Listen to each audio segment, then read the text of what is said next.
तो आज क्लासेस में आप सभी का स्वागत है। और आज मैं बात करूंगा कक्षा 10th के क्वेश्चन आंसर जो पार्ट 3 से हैं। एनसीईआरटी बुक में जितने भी क्वेश्चन आंसर हैं उन सबको सॉल्व करने की कोशिश करेंगे, राइट। तो जो बच्चे 9th क्लास को पास कर गए हैं उनके लिए बहुत ही बधाइयाँ, और वो अपने क्लास को 10th को अभी से अपनी तैयारी जारी रखें, क्योंकि जो आप तैयारी मैं यहाँ करा रहा हूँ वो यूपीएससी लेवल से अपन तैयारी कर रहे हैं, ना कि एक कक्षा 10th के लेवल से, राइट।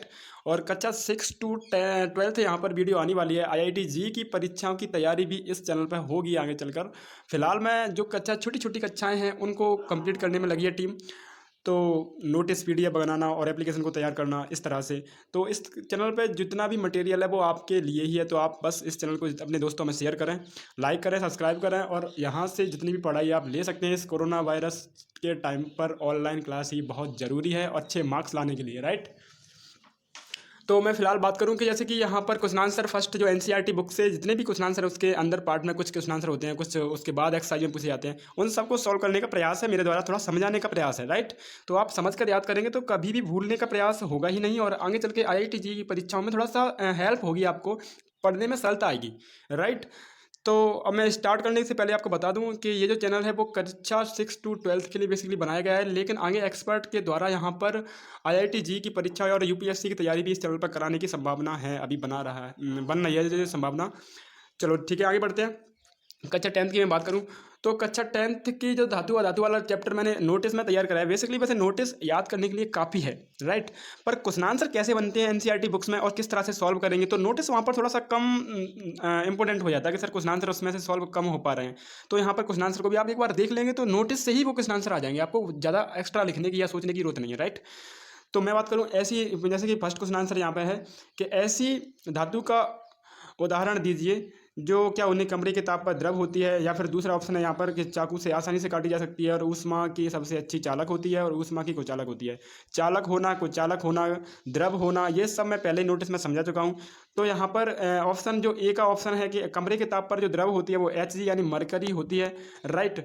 और दूसरा है कि चाकू से काटी जाने वाली 3 धातुएं हैं यहाँ पर, सोडियम, लिथियम और पोटेशियम। और तीसरा जो ऑप्शन है चाकू से तीसरा ऑप्शन है कि ऊष्मा की सबसे अच्छी चालक होती है। तो ऊष्मा की सबसे अच्छी चालक यानी सिल्वर यानी चांदी बोलते हैं, जैसे चांदी और कॉपर को बताया गया है। और दूसरा है ऊष्मा की सबसे कुचालक जो धातु होती है वो लेड और मरकरी होती है, और ये दोनों ही लिक्विड फॉर्म में पाई जाती हैं, राइट। और एक और बात मैं अनाउंसमेंट करूँ यहाँ पर कि सीबीएसई वाले बच्चे यहाँ से कमेंट कर रहे हैं सर थोड़ा सा इंग्लिश में आप बोलेंगे, तो मैं बोलूँगा इनके लिए कि थोड़ा इंग्लिश और हिंदी जो है उसको कंबाइन करने की कोशिश तो मैं कर रहा हूँ, लेकिन फिर हिंदी जो है वो छूट जाती है मुझसे। तो मैं इंग्लिश के लिए पर्टिकुलर सीबीएसई के लिए ओनली ऑन इंग्लिश में ही बात करूँगा, और उसके लिए मैं जस्ट इस 10th के बाद उस इंग्लिश को भी कंप्लीट कराने का प्रयास है मेरे लिए। बस आप शेयर और सब्सक्राइब और थोड़ा सा सपोर्ट करें, क्योंकि चैनल थोड़ा नया है। अब मैं नेक्स्ट क्वेश्चन की बात करूं यहाँ पर, तो वो है कि आघात वर्धनीय तथा तन्य का अर्थ बताइए, राइट। क्वेश्चन आंसर इस तरह से पूछा गया है कि आघात वर्धनीय और तन्य का क्या मतलब होता है। तो वैसे मैंने नोटिस में ये बताया था स्टार्ट करते टाइम। नोटिस का जो वीडियो नहीं देखा तो पहले आप नोटिस वाली वीडियो को देखें, तब इस वीडियो को देखें तो अच्छा समझ में आएगा आपको, राइट। तो यहाँ देखें, कुछ धातुओं को पीट कर जो पतली चादर बनाया जाता है, उसी जो जो पतली चादर बनती है उसकी जो क्वालिटी है उसमें चादर बनने की, तो उसको बोलते हैं आघात वर्धनीयता। यानी कुछ ऐसे भी एटम यानी कुछ ऐसे भी एलिमेंट्स होते हैं, तत्व, जो कि उन्हें अगर पीटा जाएगा तो वो बार बार टुकड़े में टूट जाते हैं, चादर नहीं बनते। लेकिन कुछ जो चादर बनते हैं पर्टिकुलर, उनको बोलते हैं आघात वर्धनीयता, उनका उनमें क्वालिटी है, गुण है। इस गुण धर्म को आघात वर्धनीयता कहते हैं, यानी क्वालिटी गुण है, राइट। तो कुछ धातुओं के पतले तार के रूप में खींचने की क्षमता को तन्यता कहते हैं। ये तो नाम से ही है कि तानना यानी खींचना, धातु को यानी तार के रूप में कन्वर्ट कर देना, खींच लेना, तो तन्यता का अर्थ हो गया सिंपल। दूसरे क्वेश्चन आंसर की मैं बात करूँ तो सोडियम को केरोसिन में डुबाकर क्यों रखा जाता है, यानी सोडियम तत्व जो होता है उसको केरोसिन में डुबाकर क्यों रखा जाता है, राइट। अब इसे देख सकते हैं। तो सोडियम और पोटेशियम अत्यधिक क्रियाशील धातु हैं, ये वायु के साथ अभिक्रिया कर आसानी से आग पकड़ लेते हैं, इसलिए सोडियम को केरोसिन यानी मिट्टी के तेल में डुबाकर रखा जाता है। यानी ये बहुत ही रिएक्टिव मेटल्स हैं, क्रियाएँ हैं, अत्यधिक क्रियाशील हैं। यानी थोड़ी सी भी ना वायु मिलेगी तो वायु से क्रिया करके ये आग उत्पन्न कर लेते हैं, यानी इनमें आग लग जाती है, इसलिए इन्हें वायु से संपर्क हटाने के लिए मिट्टी के तेल में रख दिया जाता है, राइट। अगर नेक्स्ट क्वेश्चन की बात करें तो इन अभिक्रियाओं के निम्न क्या समीकरण लिखना है। भाप के साथ आयरन की अभिक्रिया लिखनी है, जल के साथ कैल्शियम तथा पोटेशियम की अभिक्रिया लिखनी है। तो भाप के साथ में जब आयरन की अभिक्रिया यहाँ पर 3Fe+4H2O गैस अवस्था में लिया गया, और भाप गैस इसलिए तो जल के भाप कर दिया गया, और Fe3O4 यानी फेरिक ऑक्साइड +4H2O यानी गैस में कन्वर्ट हो रहा है, हाइड्रोजन गैस निकलती है।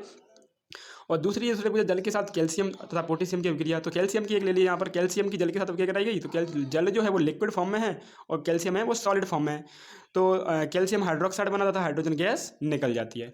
तीसरा क्वेश्चन की अगर मैं बात करूँ तो यहाँ पर तीसरा क्वेश्चन जो है कि ए बी सी डी 4 धातुओं के नमूनों को लेकर एक एक करके निम्न विलयन में डाला गया है। इस परिणामी को निम्न प्रकार से सारणीबद्ध किया गया है। यानी वैसे वैसे इंपॉर्टेंट नहीं है इतना क्वेश्चन आंसर के, प्रैक्टिकल के लिए थोड़ा सा बन जाता है। तो प्रैक्टिकल करने के लिए मैं बोलूँ कि अगर एक प्रैक्टिकल के लिए टीम अगर काम करती है तो वहाँ पर कुछ औजार चाहिए होते हैं। तो अगर वो सामान आप आता है तो उसके लिए भी आपको अवेलेबल कराया जाएगा, राइट। अब इस सारणी का उपयोग कर धातु ABCD का संबंध निम्न प्रकार से प्रश्नों का उत्तर दीजिए। तो यहाँ पर देखें आप कि सबसे अत्यधिक क्रियाशील धातु कौन सी है ये बतानी है। और बी ऑप्शन पे बी धातु बी को कॉपर यानी सल्फेट के विलयन में डाला जाए तो क्या होगा ये बतानी है। और धातु यहाँ पर ABCD को अभिक्रियाशीलता के घटते क्रम में व्यवस्थित करना है। तो ये वैसे भी सिंपल क्वेश्चन आंसर है और ये आगे एक और जो सारणी आएगी उसमें 2 और क्वेश्चन आंसर सॉल्व हो जाएंगे इसी की वजह से। तो यहाँ पर थोड़ा सा यहाँ अभी से हाइड कर दे रहे हैं, यानी हाँ अगले वाली जो वीडियो आएगी या फिर इसी वाले में जो क्वेश्चन आंसर आएगा तो वहाँ पर 2-3 क्वेश्चन आंसर सॉल्व हो जाएंगे। और वैसे भी अगर आपको देखना है तो यहाँ पर जो अभिक्रियाशीलता के क्रम मैंने दिखाया था धातुओं में तो वहाँ आप देख सकते हैं, राइट, कि कौन सी क्रियाशील धातु ऊपर लिखी गई है, कौन सी मध्यम, कौन सी पिछले या निम्न रखी गई है। अब यहाँ देखते हैं कि अभिक्रियाशील धातु को तनु हाइड्रोक्लोरिक अम्ल में डाला जाता है तो कौन सी गैस निकलती है। आयरन के साथ तनु सल्फ्यूरिक H2SO4 की रासायनिक अभिक्रिया लिखिए। तो हाइड्रोजन गैस विसर्जित होती है कब, जब लोहे को सल्फ्यूरिक अम्ल में डाला जाता है तो आयरन सल्फेट बनता है तो हाइड्रोजन गैस निकल जाती है, राइट। तो ये भी सिंपल क्वेश्चन आंसर है। नेक्स्ट की मैं अगर बात करूं तो जिंक यानी जिंक धातु को आयरन सल्फेट के विलयन में डालने से क्या होता है। तो ये तो हम पहले भी देख चुके हैं कि जिंक को फेरिक आयरन सल्फेट के विलयन में डालेंगे तो जिंक सल्फेट बन जाएगा और आयरन उसमें से सल्फेट में से विलयन में से आयरन निकल जाएगा। जिंक को आयरन सल्फेट के विलयन में आयरन को विस्थापित कर देता है, राइट। अब क्वेश्चन आंसर यहाँ पर आता है फर्स्ट जो 54 पेज नंबर पर NCERT बुक में दिया गया है। तो अगर इसकी बात करें तो यह है कि सोडियम ऑक्सीजन मैग्नीशियम के लिए इलेक्ट्रॉन बिंदु संरचना लिखिए। दूसरा है कि इलेक्ट्रॉनों के स्थानांतरण के द्वारा Na2O और H2O का निर्माण दर्शाइए, ठीक है। इन यौगिकों में कौन से आयन उपस्थित होते हैं। अब मैं इनकी बात करूं, इलेक्ट्रॉन बिंदु संरचना का मतलब हो गया कि सोडियम के पास कितने इलेक्ट्रॉन है, 11 होते हैं करीबन, तो उसके जो पॉइंट बना देना है और जोड़ देना है। और ऑक्सीजन के पास ऐसे ही मैग्नीशियम के पास इलेक्ट्रॉन बिंदु संरचना। तो ये भी यहाँ पर वैसे आंसर यहाँ दिखाया दर्शाया नहीं गया है। फिलहाल मैं लिखने को प्रयास करूँ तो थोड़ा सा टफ हो रहा है मेरे लिए।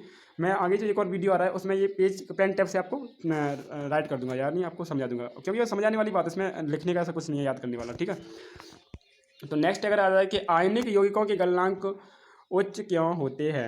आयनिक यौगिक क्या होते हैं, जो यौगिक जल में घुलने पर आयन देते हैं। आयन क्या होते हैं, ये प्लस आयन यानी अपने इलेक्ट्रॉनों का स्थानांतरण करते हैं, उनमें ही आयन बनते हैं। अगर वो अब यहाँ पर आता है अगर वो छोड़ रहा है इलेक्ट्रॉन को तो प्लस आयन बनेगा। और कोई ऐसा एलिमेंट्स या तत्व है जो इलेक्ट्रॉन को उसी छोड़े गए इलेक्ट्रॉन को ग्रहण कर लेगा तो वो माइनस चार्ज यानी माइनस आयन या ऋण आयन बन जाता है, राइट।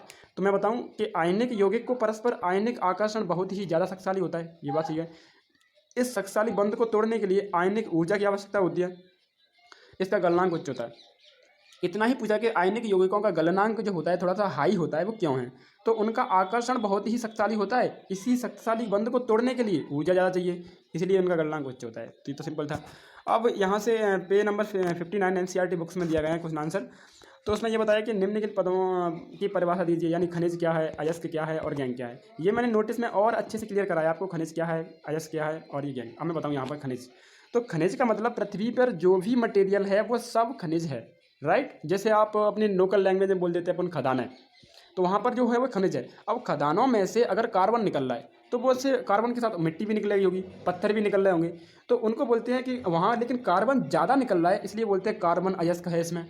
अब उस कार्बन के साथ में मिट्टी पत्थर जो भी अशुद्धियाँ आ रही हैं उन्हें बोलते हैं गैंग। तो तीनों बात क्लियर हुई। पृथ्वी पर पाई जाने वाली खनिज हैं, अब जो ज़्यादा धातु मात्रा में होती है उसको अयस्क कह देते हैं, और अयस्क के साथ में जो अशुद्धियाँ होती हैं उनको गैंग कह देते हैं, राइट। तो सबकी डेफिनेशन हो गई। अब आप थोड़ा सा देखें इसको एक एक लाइन में।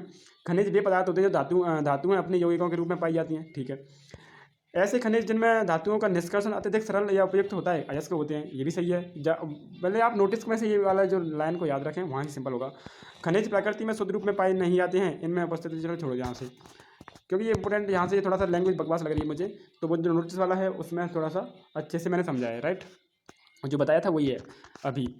अब नेक्स्ट अगर मैं बात करूँ तो 2 धातुओं के नाम बताइए जो प्रकृति में प्रयुक्त अवस्था में होते हैं, मुक्त अवस्था में होते हैं। तो मुक्त अवस्था का मतलब होता है वो रिएक्टिव एक्टिविटी है, मतलब किसी से नहीं करती। यानी सोना और प्लेटिनियम ये मुक्त अवस्था में रहते हैं प्रकृति में, ये किसी से भी क्रिया नहीं करती इतनी आसानी से, राइट। तो मुक्त अवस्था में ये हो गए सोना और प्लेटिनियम बता दिए, सिंपल क्वेश्चन आंसर था। नेक्स्ट की मैं बात करूँ क्वेश्चन आंसर 1 और पेज नंबर 61 पे एनसीईआरटी बुक्स में मिल जाएंगे आपको। तो अगर यहाँ पर है कि जिंक मैग्नीशियम कॉपर के धात्विक ऑक्साइड के निम्नलिखित धातुओं के साथ गर्म किया गया, इस स्थिति में विस्थापन अभिक्रिया घटित होगी। तो उस विस्थापन अभिक्रिया को लिख देना, यानी जिंक के साथ एक अभिक्रिया, मैग्नीशियम के साथ अभिक्रिया और कॉपर धातु के साथ अभिक्रिया, ऑक्साइडों को निम्न धातुओं के साथ गर्म किया जाता है। तो किस स्थिति में विस्थापन अभिक्रिया घटित होगी, यानी जिंक को अगर धात्विक ऑक्साइड से आप क्रिया कराएंगे उसकी, तो जिंक वहाँ पर विस्थापित कर देगा। यानी आयरन ऑक्साइड से ले सकते हैं या फिर और भी रिएक्शन है। चलो ये पेन टैप का क्वेश्चन बच जाता है, 2 क्वेश्चन आंसर आपके हो गए, इन्हें पेन टैप से और मैं क्लियरिटी कर दूंगा, राइट। तो नेक्स्ट देखो यहाँ से आपका क्वेश्चन आंसर होता है कौन सी धातु आसानी से संक्षारित नहीं होती। तो ये भी बात है कि सोना और प्लेटिनियम चांदी में आसानी से जंग नहीं लगती, जंग का मतलब संक्षारित होना।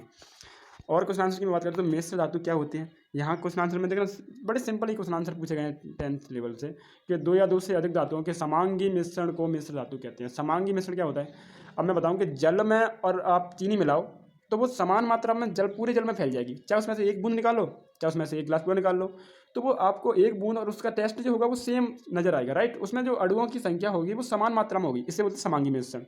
तो 2 या 2 से अधिक धातुओं के समांगी मिश्रण को मिश्र धातु बनती है। यानी समांगी मिश्रण का मतलब उसमें अगर मैंने पीतल बना दिया तो पीतल में कांसा या फिर कार्बन जो भी है वो अलग आप पहचान नहीं सकते। जैसे मैंने लोहा बना लिया तो लोहा में कार्बन और लोहे को आप अलग नहीं देख सकते, वो समान मात्रा में सब में मिल जाता है, राइट। तो यहाँ पर देखा जाए तो निम्न में से कौन सा युगल विस्थापन अभिक्रिया को प्रदर्शित करता है, राइट। अब मैं देखूँ विस्थापन अभिक्रिया की बात करूँ तो यहाँ पर AgNO3 जो है वो विस्थापन अभिक्रिया को रिप्रेजेंट करता है, दर्शाता है, यानी ammonium nitrate, right. AgNO3 right. तो ये क्या करता है कि विस्थापन अभिक्रिया को दर्शाता है। नेक्स्ट की मैं बात करूँ तो यहाँ पर ये लोहे का फ्राइंग पैन को जंग से बचाने के लिए निम्नलिखित में से कौन सी विधि प्रयुक्त होती है। अब ये क्या होता है भाई, इसे समझना थोड़ा सा। लोहे के फ्राइंग पैन से जंग को बचाने के लिए कौन सी विधि प्रयुक्त होती है। तो लोहे को जनरली जस्ते की परत चढ़ा करके उसे लोहे को जंग से बचाने के लिए रोका जा सकता है, बस एक ही है, ग्रीस लगाकर, पेंट लगाकर। वैसे ये सारी हैं, पर जब जंग की अगर उसे परत चढ़ा देंगे, इसे बोलते हैं जसत लेपन करना, तो वो थोड़ा सा लॉन्ग टर्म में सही हो जाता है, राइट। अब मैं नेक्स्ट बात करूँ, अगला क्वेश्चन आंसर है यहाँ से कि कोई धातु ऑक्सीजन के साथ अभिक्रिया कर उच्च गलनांक वाला यौगिक निर्माण करती है, यह यौगिक जल में विलेय है तथा यह तत्व क्या हो जाता है। यानी कोई धातु ऑक्सीजन के साथ अभिक्रिया करके उच्च गलनांक वाला यौगिक निर्मित करती है, ठीक है। यह यौगिक जल में विलेय है, यानी जल में घुल जाता है। तो यह तत्व कौन सा है, तो कैल्शियम, कार्बन, सिलिकॉन, लोहा, इसमें ऑप्शन दिए गए हैं। तो यहाँ जल में घुलने वाला तो कैल्शियम है, लोहा तो घुलेगा नहीं, सिलिकॉन और कार्बन ये तो घुलेंगे नहीं, लेकिन कैल्शियम आसानी से घुल जाता है। तो ऑप्शन देखेंगे आप, तो कैल्शियम, राइट। अब मैं बात करूँ यहाँ पर नेक्स्ट की, तो खाद्य पदार्थ के वेब डिब्बों पर जिंक की बजाय टिन का लेप होता है, क्यों। तो आंसर ही आप देखें यहाँ पर कि टिन की अपेक्षा जिंक अधिक क्रियाशील होता है, इसलिए उसकी ये क्या करते हैं, टिन का लेप कर देते हैं। यानी जिंक अधिक क्रियाशील होता है तो वो जल्दी से क्रिया कर लेगा, लेकिन टिन जो धातु है वो आसानी से क्रिया नहीं करती, इसलिए उस पर लेप कर दिया जाता है टिन धातु का, राइट। अगर नेक्स्ट क्वेश्चन की मैं बात करूँ तो यहाँ है आपको एक हथौड़ा, बैटरी, बल्ब, तार, एक स्विच दिया गया है। हाँ, यदि इनका उपयोग करके धातुओं और धातुओं के नमूनों के बीच भेदीकरण कर सकते हैं, और धातुओं और धातुओं के विभेदन में से किन परीक्षणों का उपयोगिता का आकलन कीजिए। तो हथौड़ा से पीट कर हम आकलन करते हैं विद्युत परिपथ द्वारा। और ये अब यहाँ पर ये वैसे जनरली क्वेश्चन आंसर नहीं, बहुत ही सरल है, मुझे बताने में भी थोड़ा सा वो लग रहा है कि मैं क्या करूँ, इतना सिंपल है कि मैं कह नहीं सकता यार, राइट। कि जैसे हम धातुओं का और अधातुओं का परीक्षण करना है और आपको दिए गए 2 औजार, जैसे हथौड़ा दिए गए, तो हथौड़े से हम पीट कर देखेंगे, अगर वो धातु चादर बनती है तो वो धातु है, और जबकि अगर वो भंगुर यानी टुकड़ों में टूट जाती है तो वो अधातु है, ठीक, छोटे छोटे टुकड़ों में बिखर जाएगी तो वो क्या है, अधातु है, भंगुर हो जाती है। अब लाइट का एक स्विच दे दिया गया, हमें विद्युत सिस्टम दे दिया गया, तो सर्वप्रथम बल्ब, बैटरी तथा तार, स्विच का उपयोग करके निम्नलिखित परिपथ बनाइए, जिसके ये प्रैक्टिकल का थोड़ा सा हो जाता है। अब यहाँ पर अगर धातु में से धारा निकलती है तो वो धातु है, लेकिन अधातुओं में से धारा करंट फ्लो नहीं होता है तो वह धातु है, राइट। अगर वो बल्ब जल जाता है तो धातु का तार यूज कर रहे हैं, और वो बल्ब नहीं जलता है तो अधातु का तार यूज कर रहे हैं। अब ऐसे यहाँ पर परीक्षण में प्रयुक्त तरीका ग्रेफाइट की धातु है, परंतु विद्युत का स्वचालन है, इसलिए इसके साथ भी बल्ब भी जलेगा। ये एक नेगेटिव पॉइंट यहाँ पर आप बोल सकते हैं, वो दे दिया कि अगर ग्रेफाइट की धातु के साथ बल्ब जुड़ जाएगा तो वो जल जाता है, राइट, क्योंकि वो ग्रेफाइट अधातु होते हुए भी विद्युत का चालन करता है। वैसे ये जो क्वेश्चन आंसर अभी मैंने बताया कि जो इम्पोर्टेंट नहीं है वो वास्तव में भी नहीं है, आज तक नहीं पूछा गया वो पेपर में। अब मैं बताता हूँ वो इम्पोर्टेंट है, तो वो पिछले कई सालों बार वो पूछा गया है। उभयधर्मी ऑक्साइड क्या होते हैं? 2 उभयधर्मी ऑक्साइडों के नाम लिखिए, राइट। अब देखना ये ऐसे धातु ऑक्साइड जो अम्ल और क्षारक दोनों से अभिक्रिया करके लवण तथा जल प्रदान करते हैं उभयधर्मी ऑक्साइड कहलाते हैं। तो यहाँ एल्यूमिनियम ऑक्साइड जो है और जिंक ऑक्साइड जो है वो उभयधर्मी ऑक्साइड है, यानी अम्ल और धातु दोनों से अभिक्रिया कर दे और लवण और जल प्रदान करे दोनों ही रिएक्शन में, तो वो होते हैं उभयधर्मी ऑक्साइड। जैसे एल्यूमिनियम ऑक्साइड बोल सकते हैं Al2O3, ऐसे जिंक ऑक्साइड ZnO। अब मैं अगली बात करूं तो यहाँ पर ये पूछा गया है कि 2 धातुओं के नाम बताइए जो तनु अम्ल से हाइड्रोजन को विस्थापित कर देंगे तथा 2 धातुओं जो ऐसा नहीं कर सकती हैं। तो मैग्नीशियम और कैल्शियम धातु जो तनु अम्ल से हाइड्रोजन को विस्थापित कर देंगे, ये तो 2 धातुओं के नाम हो गए, वो या मैग्नीशियम धातु और कैल्शियम है। ऐसे ही जबकि कॉपर तथा सिल्वर धातु जो हाइड्रोजन को विस्थापित नहीं करते, यानी कॉपर और सिल्वर ये हाइड्रोजन, इनमें कोई क्रिया नहीं होती इनसे तनु सल्फ्यूरिक अम्ल के साथ में।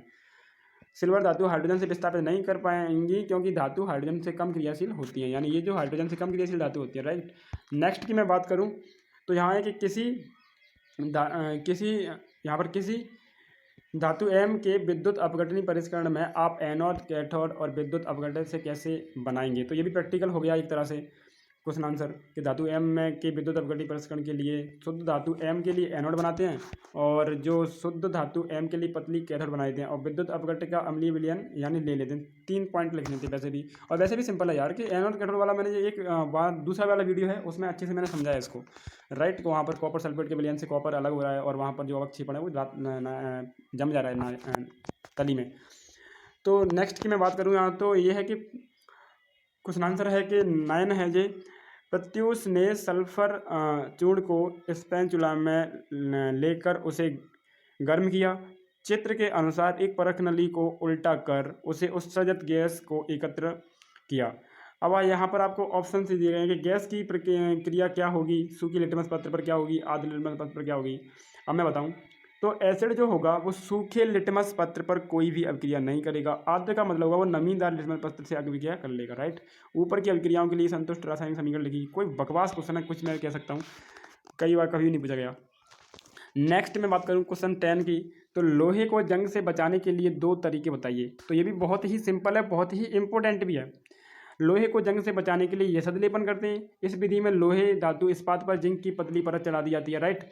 तो ये तो मैं अभी बता चुका हूँ। पेंटिंग के द्वारा यानी लोहे पर हम क्या करते हैं, पेंट कर देते हैं ताकि इसकी सतह वायु और आर्द्र के सीधे संपर्क में ना रहे। अब अगले क्वेश्चन की मैं बात करूँ तो ऑक्सीजन के साथ संयुक्त होकर अधातुएं कैसे ऑक्साइड बनाती हैं। तो ये तो इंपॉर्टेंट क्वेश्चन था लेकिन सिंपल है बहुत ही, यशद लेपन। और मैं बोल रहा हूँ कि आप इस चैप्टर का अगर नोटिस तैयार कर लेते हैं तो आपके ये NCERT बुक से जो मैं क्वेश्चन आंसर बोल रहा हूँ ये इंपॉर्टेंट इतने नहीं होते जितने नोटिस से आप बना लेंगे, शायद, राइट। क्योंकि CBSE पैटर्न में कोई क्वेश्चन आंसर इंपॉर्टेंट नहीं होता, जितने ज़्यादा हो जाएं उतने ही ज़रूरी होते हैं। तो यहाँ पर अब मैं नेक्स्ट की बात करूँ, ऑक्सीजन के साथ संयुक्त होकर अधातुएं कैसे ऑक्साइड बनाती हैं। तो ऑक्सीजन के साथ संयुक्त होकर अधातुएं अम्लीय ऑक्साइड बनाती हैं, राइट। ये भी क्वेश्चन आंसर सिंपल था। अब यहाँ पूछे गए कारण बताइए। दोस्तों वीडियो थोड़ा लंबा हो रहा है, अब मैं नेक्स्ट जो आएगा तो उसमें थोड़ा सा इनको मैं यानी परिभाषित करूँगा। यहाँ कारण बताना है, कैसे करके इसको रिएक्शन करनी है। तो ये वीडियो इतना हो पा रहा है कि यहाँ से अब 22 मिनट का वीडियो चला जा रहा है और मैं नेक्स्ट वीडियो में फिर मिलता हूँ। तब तक के लिए बाय बाय। इस वीडियो क्वेश्चन आंसरों को आपने लगाया है, एक बार दोबारा देखना अगर नहीं समझ में आता है, लेकिन नोटिस वाला वीडियो अगर आपको 1-2-3 बार देखेंगे तो ये क्वेश्चन आंसर आपको ईजी लगेंगे पहले से ही। और आपको नोटिस वाले क्वेश्चन आंसरों को लिख लेना है वीडियो को पॉज करके, जैसे कोचिंग में आप ऑफलाइन कोचिंग में लिखते हैं बोल कर, राइट।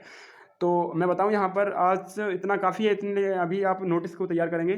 फिर मिलता हूँ मैं नेक्स्ट वीडियो में, तब तक के लिए बाय बाय।